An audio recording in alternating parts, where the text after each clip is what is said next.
Olá, tudo bem? Eu sou o professor Manga e trabalho com língua portuguesa. Seja muito bem-vindo ao Questão de Linguagem.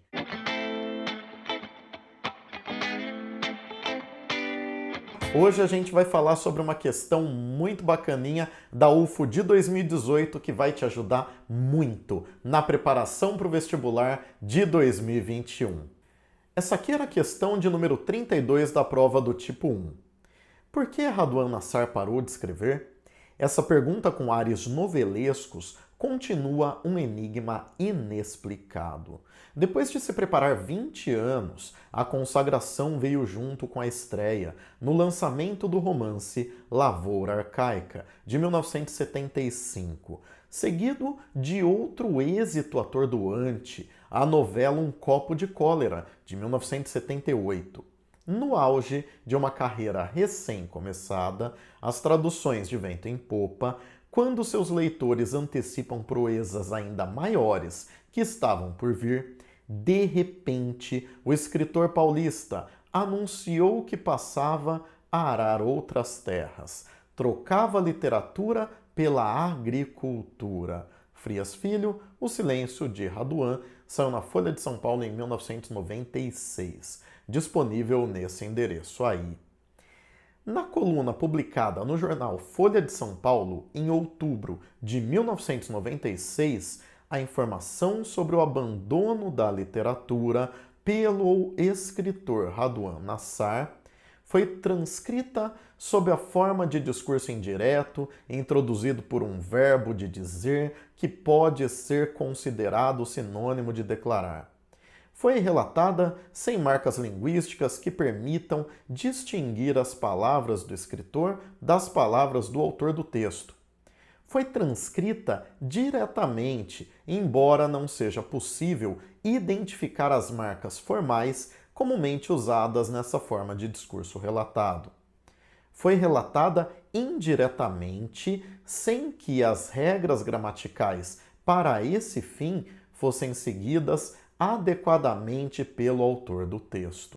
O que o examinador está pretendendo com essa questão é perceber se o candidato conhece os tipos de discurso. Quando a gente tem um texto, é possível trazer outras pessoas para falarem, é possível trazer outras vozes, é o que a gente chama de polifonia. O primeiro jeito de fazer isso é permitindo com que a pessoa fale, é abrindo o microfone para ela falar.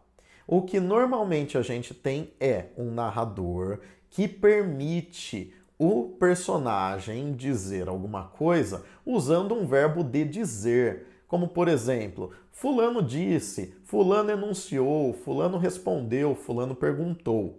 A pontuação costuma facilitar a nossa vida no caso do discurso direto. Você tem 2 pontos, aspas, travessão, tá? Isso não é regra. Claro que tem autores que não facilitam tanto assim a nossa vida. O José Saramago, um prosador português, não distingue na sua escrita com a pontuação as trocas de turno de fala. O que ele faz é colocar letra maiúscula quando aparece uma personagem nova falando. Isso faz com que ele escreva períodos muito longos, parágrafos de algumas páginas às vezes. Mas esse aqui não é o caso.